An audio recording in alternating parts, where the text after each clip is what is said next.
Hi hello नमस्ते, कशात सगळे. मितवा मराठी रेसिपीमध्ये आज सगळ्यांचं खूप खूप स्वागत. तर आज आपण भाकरी कशी बनवायची ती आज आपण इथे रेसिपी पाहणार आहोत. जर भाकरी बनवली तर ती तव्यामध्ये टाकत असताना मध्येच तुटते आणि मग ती भाकरी व्यवस्थित होत नाही. आणि भाकरी व्यवस्थित थापून झाल्यानंतर सुद्धा तव्यामध्ये टाकल्यानंतर ती चारही बाजूने व्यवस्थित फुगत नाही आणि मग ती भाकरी कडक होते.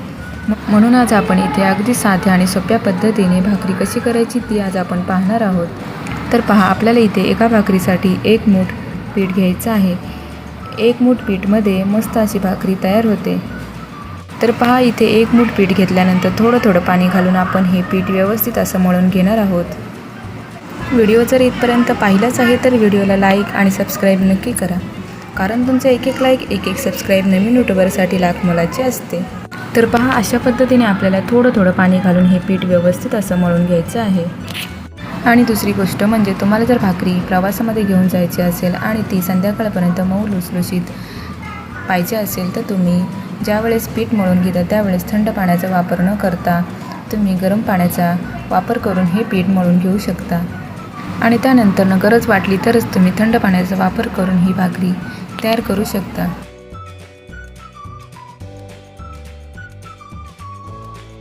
तर पहा, मस्त असं हे पीठ व्यवस्थित मळून झालं. आता आपण एक अर्ध्या मिनिटासाठी पीठ असंच मळून घेऊ, म्हणजे कशी भाकरी छान थापली जाते.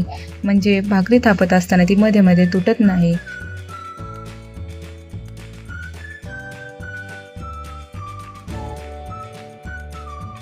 म्हणजे ज्यावेळेस आपण भाकरी थापत असतो त्यावेळेस तिला मध्ये मध्ये चिरा जात नाही. म्हणून आपण अशा पद्धतीने एक अर्ध्या मिनिटासाठी हे पीठ व्यवस्थित असं मळून घ्यायचं.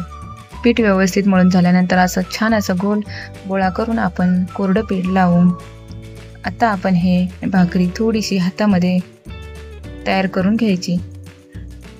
तर पाहू शकता तुम्ही, अशी 2 हातांमध्ये हलक्या हाताने भाकरीचा जो गोळा आहे गोल फिरवून घ्यायचं. त्यानंतरनं जी पिठाकडची बाजू आहे ती खालच्या बाजूला ठेवून आपण 4 बोटांच्या सहाय्याने हलक्या हाताने दाब देऊन भाकरी व्यवस्थित अशी थापून घ्यायची.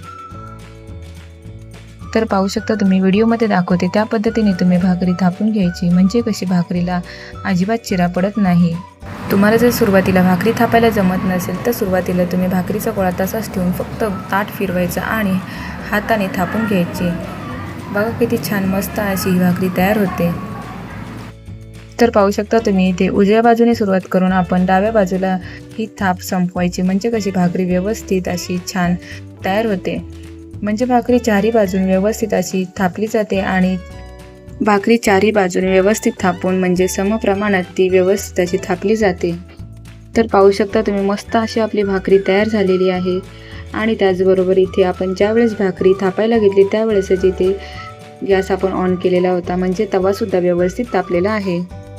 अशा पद्धतीने आपण व्हिडिओमध्ये दाखवते त्या पद्धतीने हलक्या हाताने भाकरी उचलून पिठाकडची बाजू वरच्या बाजूला ठेवून भाकरी हलक्या हाताने तव्यामध्ये पसरून घ्यायची.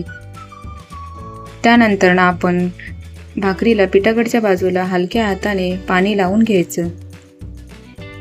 तर पहा, व्हिडिओमध्ये दाखवते त्या पद्धतीने आपल्याला इथे भाकरीला सर्व बाजूने पाणी लावून घ्यायचं आहे. भाकरीला पाणी लावत असताना आपला हात भाजला जातो, म्हणून थोडं जास्त प्रमाणात पाणी घेऊन ते पिठाकडच्या बाजूला हलक्या हाताने पाणी पसरवून घ्यायचं. इथे आपण ज्यावेळेस भाकरीला वरच्या बाजूने पाणी लावतो त्यावेळेस सुद्धा जास्त वेळ घालवायचा नाही, नाहीतर मग प्रथम ज्या बाजूला आपण पाणी लावलेलं आहे ती बाजू सुकून जाते, मग भाकरी व्यवस्थित होत नाही. तर पाहू शकता तुम्ही, इथे आपल्या भाकरीला वरच्या बाजूने पाणी लावून झाले. आता आपण भाकरी थोडी कोरडी झाल्यानंतर म्हणजे वरचं पाणी जे लावून घेतलेलं आहे ते थोडं सुकल्यानंतर आपण भाकरीला पलटी देणार आहोत. लक्षात राहू द्या, कधी पण ज्यावेळेस आपण भाकरी करत असतो त्यावेळेस तवा चांगला तापलेला पाहिजे. तवा जर अगोदरच चांगला तापलेला असेल तर भाकरीसुद्धा खूप छान मस्त अशी शेकून निघते. तर पाहू शकता तुम्ही, ते भाकरी वरच्या बाजूने थोडी कोरडी झालेली आहे. आता आपण उलटण्याच्या सहाय्याने आधी उलटणं चारही बाजूने भाकरी निघते की नाही चेक करून झाल्यानंतरच आपण हलक्या हाताने उलटण्याने भाकरीला पलटी देऊन घेऊ. इथे सुद्धा आपण गॅसची फ्लेम बिलकुल स्लो करायची नाही, गॅसची फ्लेम फास्ट ठेवूनच आपल्याला ही भाकरी भाजून घ्यायची आहे.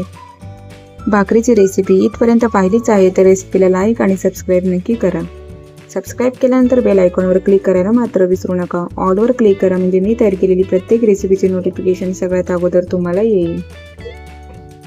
तर पहा भाकरी ती व्यवस्थित शेकली की नाही ते चेक करू. तर पहा उलटण्याच्या सहाय्याने हलक्या हाताने आपण भाकरी उचलली का लगेच उचलली जाते. मग समजायचं की भाकरी चारी बाजूने व्यवस्थित शेकलेली आहे. आता आपण पलटी मारून घ्यायची.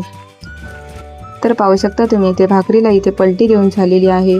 आता आपण भाकरीला अजिबात हात लावायचा नाही, नाहीतर मग भाकरी जी फुलत असते ती व्यवस्थित फुलत नाही.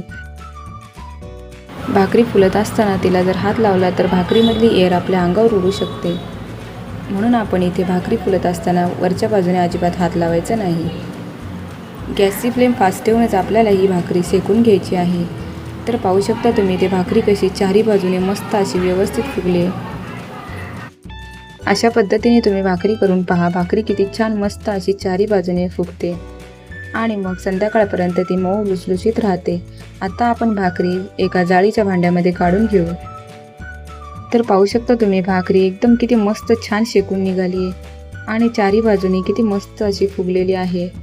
गरम भाकरी आहे तर त्याच्यासोबत भरीत वांग झालंच पाहिजे. तर भरीत वांग कसं करायचे ही पटकन आपण रेसिपी पाहू. तर प्रथम आपल्याला वांगी स्वच्छ पाण्याने धुवून घ्यायची आहेत. त्यानंतर व्हिडिओमध्ये दाखवते त्या पद्धतीने आपण चिरून घेणार आहोत. चिरून घेत असताना वांगी आतमध्ये खराब म्हणजे किडलेलं तर नाही ना हे चेक करून घेणार आहोत. अशा प्रकारे सर्व वांगी चिरून चेक करून झालेले आहेत. आता आपण प्रत्येक वांग्याला हलक्या हाताने सर्व बाजूने तेल लावून घेणार आहोत. आता आपण हे वांग भाजून घेणार आहोत. व्हिडिओमध्ये दाखवते त्या पद्धतीने एक एक बाजू 2 मिनिट ठेवून सगळ्या बाजूने ही वांगी भाजून घ्यायची आहेत. वांगी भाजून झालेली आहेत. आता आपण एका प्लेटमध्ये काढून ती थंड करायला ठेवू. आता आपण भरताच्या वांग्याची फोडणीची तयारी करू. त्यासाठी 2 मीडियम आकाराचे कांदे, 2 टोमॅटो, अर्धा इंच अद्रकचा तुकडा, कोथिंबीर, लसूण आणि काही कोरडे मसाले यांचा वापर करणार आहोत. प्रथम आपल्याला कांदा बारीक चिरून घ्यायचा आहे. व्हिडिओमध्ये दाखवते त्याप्रमाणे आपण कांदा आणि टोमॅटो बारीक चिरून घेणार आहोत. त्यानंतर खलबत्त्याच्या सहाय्याने आपण अद्रक आणि लसूणची ओबडधोबड पेस्ट करून घेणार आहोत. अद्रक लसूणची ओबडधोबड पेस्ट तयार झाल्यानंतर थंड झालेली वांगी आहेत त्याची आपण साल काढून घेणार आहोत. अशा प्रकारे सर्व वांग्याची साल काढून झाल्यानंतर एका बाउलमध्ये टाकून आपण त्याची ओबडधोबड पेस्ट करून घेऊ. त्यानंतर गॅसवर कढई ठेवली, त्यामध्ये 2 चमच तेल घातले. त्यानंतर बारीक चिरलेला कांदा फ्राय करून घेऊ. त्यानंतर आपण टोमॅटो घालणार आहोत. कांदा आणि टोमॅटोची व्यवस्थित पेस्ट झाल्यानंतर अद्रक लसूणची पेस्ट आपण टाकून थोडी फ्राय करून घेऊ. फ्राय करून झाल्यानंतर अर्धा चमच हळद आणि चवीनुसार मीठ घालून थोडं फ्राय करून घेऊ. त्यानंतर बारीक केलेलं वांग टाकून ते थोडं मिक्स करून घेऊ. त्यानंतर अर्धा चमच मिरची पावडर टाकून मिक्स करून घेऊ आणि बारीक चिरलेली कोथिंबीर टाकून मिक्स करून घेऊ. गॅसची फ्लेम स्लो करून आपण हे वांग फ्राय करून घेऊ. त्यानंतर गॅस बंद करून एका बाउलमध्ये काढून घेऊ. भरतात चमचमीत आणि चणचणीत वांग्याचं भरीत, कांदा आणि हिरवी मिरची खायला घेऊ. अशाच मस्त चमचमीत आणि झणझणीत रेसिपीसाठी मितवा मराठी रेसिपीला सबस्क्राईब करा आणि त्याचबरोबर बेल आयकॉनवर क्लिक करा. Bye bye.